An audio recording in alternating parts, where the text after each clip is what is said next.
And this is the 5th intro that I've done. This is what I get for doing a video on like 2 hours of sleep. Hey guys, it's Sam and it is Wednesday, so I'm doing a Top 5 Wednesday for you today. Top 5 Wednesday was created by Lainey here on YouTube. Her YouTube channel is Gingery's Lainey. I will link everything for her down below, as well as the Goodreads group that you can go check out if you want to be a part of Top 5 Wednesday. This week's Top 5 Wednesdays are top 5 favorite worlds. Originally, I was trying to pick 5 worlds that I would actually want to be a part of, but I read a lot of fantasy and dystopia and sci-fi, and the current trend for all of those is worlds that you really wouldn't want to be a part of. So I was having a bit of a hard time with this, so I finally just decided that I was going to pick the worlds that were the most interesting to me, and I also picked 2 runner-ups after that are sort of world, sort of not, but I'll explain those when I get to them at the very end. But here are my top 5.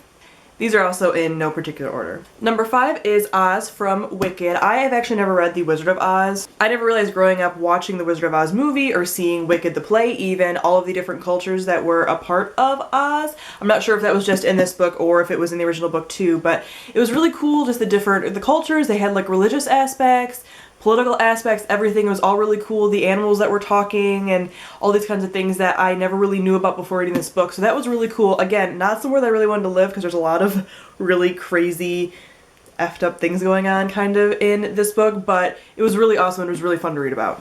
Number 4 is a place and setting that I have talked about before and will probably surprise nobody, but it is from the Graceling trilogy. Specifically though, I'm going to mention the Dells, which are the setting for fire. The thing that's different about the Dells compared to the other kingdoms that the other books take place in is that the Dells have what they call monsters, and monsters aren't actually monsters. They are all kinds of animals and even humans, but they are really crazy fluorescent, neon-y almost colors.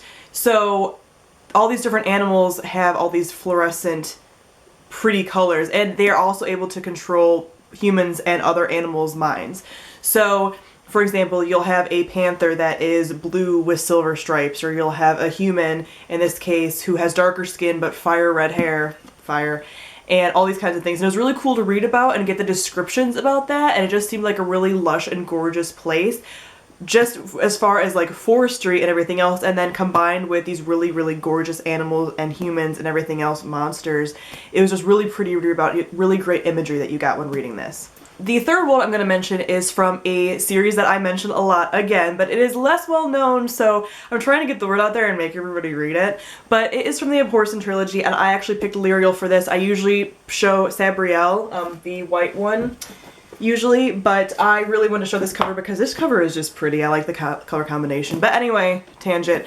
I really enjoy the world in this. In this world, there is a wall separating the magical realm from the non-magical realm, so it's the Old Kingdom and the New Kingdom, and most of it takes place in the Old Kingdom where magic happens and spirits and everything else. So it's just really cool, the distinction between that and how magic kind of affects our world, which is kind of like the New Kingdom, and all that kind of stuff, and how there's this big separation with this wall, and it's just a really cool idea. So I really enjoy this world, and I love this series, so this world I love going back and kind of visiting. And the author actually wrote a bunch of other side like novellas that take place in that world, which is really cool. I haven't gotten my hands on them yet because they're kind of hard to find, but I want to read up on those because this world is just really cool as far as how the magic element works. It's very different from what I'm used to seeing in fantasy. The next world I want to mention is the world and galaxy / universe from Saga.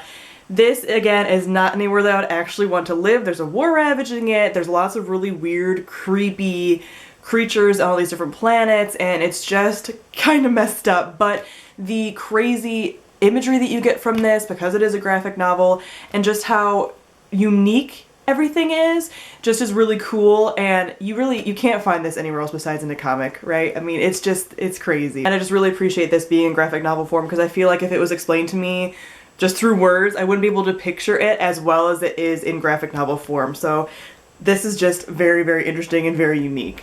The last world I want to mention is sort of a world, sort of just a setting, and it is the steampunk alternate history kind of worlds. I'm going to use this steampunk anthology that I have as an example. This was edited by Kelly Link and Gavin J. Grant. This has a bunch of different writers on here that have contributed. Garth Nix, Holly Black, Libba Bray, Cassandra Clare, I actually read this before I realized who half those authors were. I got this for Garth Nix, who wrote the Abhorsen trilogy that I already mentioned. The steampunk world is just really awesome. I just love the technological / Victorian things that you get in the steampunk world, and this anthology has a ton of different stories taking place in a ton of different environments in different cities and different timelines. So this kind of best describes the steampunk world. Also, if you really love steampunk worlds, I would recommend the Parasol Protector series by Gail Carriger.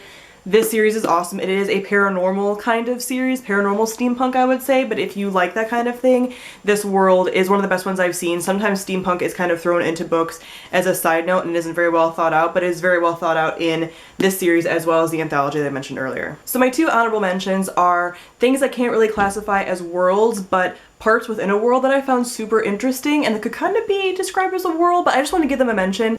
The first world that I want to mention for the runner-ups is From Under the Never Sky by Veronica Rossi. I just finished reading this, as this is the only one that I've read, so if you've read any more of them and you want to kind of put input in about them and the world that I'm talking about, don't really spoil me too much because I haven't read 2 and 3 yet. But I really love both the outer world where there's all the storms and everything else, specifically because of everyone's abilities kind of in the outer world. I also really enjoy the realms that are mentioned in this for the people that are still part of the government and society. They can kind of connect to a realm where they can kind of live whatever kind of life they want, so they can pretty much go to whatever world. So this kind of falls under, you know, worlds and stuff, but it seems really cool and I love the idea of that. Even though you don't get to experience a ton of that, you just kind of get tidbits of that in here, but I really like the idea of that and I really wanted to be able to mention that. The last one, surprise surprise, is me mentioning my favorite book because I have to mention it and everything, and I'm sorry if you're sick of it, but it is The Night Circus. I'm just specifically mentioning the circus from The Night Circus because it's its own world separate from the real world where we all live, but I just loved how imaginative and creative the circus was. I'm not a big circus fan. I kind of find circuses a little creepy and just a little weird, and I wanted to go to the circus so bad. I mean, there's entire little segments just talking about different tents from the circus, and I just want to be there. So I think the world within the world that was created in this book is fantastic. Alright guys, that is it for Top 5 Wednesday. I did want to give a little bit of an update as far as Bout of Books because it is the Wednesday from the week of Bout of Books, and I already kind of switched up things on my TBR, so instead of reading The Host, I started reading Scarlet from the Lunar Chronicle series. My friend recently borrowed Cinder from me and finished it, and then went out and bought Scarlet, and then texted me saying that she had finished Scarlet and she wanted to talk about it and asked me where I was in the book. I hadn't even started reading it yet. I didn't know that she was reading it, otherwise I would have read it with her. I think I actually mentioned that in the haul that I got this in, that, oh, we'll read them together. No. So I'm trying to catch up with this so that we can talk about it because I want to get her reading more books, and so I want to be able to talk about it with her. So I'm only a little way in right now, but I plan on finishing this by the end of Wednesday. I'm pre-filming this, so I'm kind of cheating. But I knew I wouldn't be all the way through this. Probably if I am, then I'll put a little thing down here. If nothing's down here, then I didn't finish it yet. And what I'm saying is true. So yeah, that's where I am. So this is kind of taking the place of The Host, and I'm going to still be reading The Assassin's Curse and The Pirate's Wish and Saga, the last volume of Saga, and then hopefully I can tag on a little bit of The Host to that. I will read The Host after the readathon if I don't end up getting to. So my goal is to get through all of those and at least start The Host, so I do kind of read everything that was on my TBR because I'm already kind of cheating, but it's Bout of Books and it's supposed to be fun. So I'm really liking this so far and I'm really excited to finish this. I think I'll be able to fly through it. Today was a really busy day at work, but hopefully tomorrow I can get through a ton more, and Wednesday, when you'll be watching this, hopefully I'll get through a ton more as well. So to all of you that are also participating in Bout of Books, I hope that your reading is going really well and you are achieving all of your goals. Thank you all for watching, guys, and I will see all of you guys soon. Bye!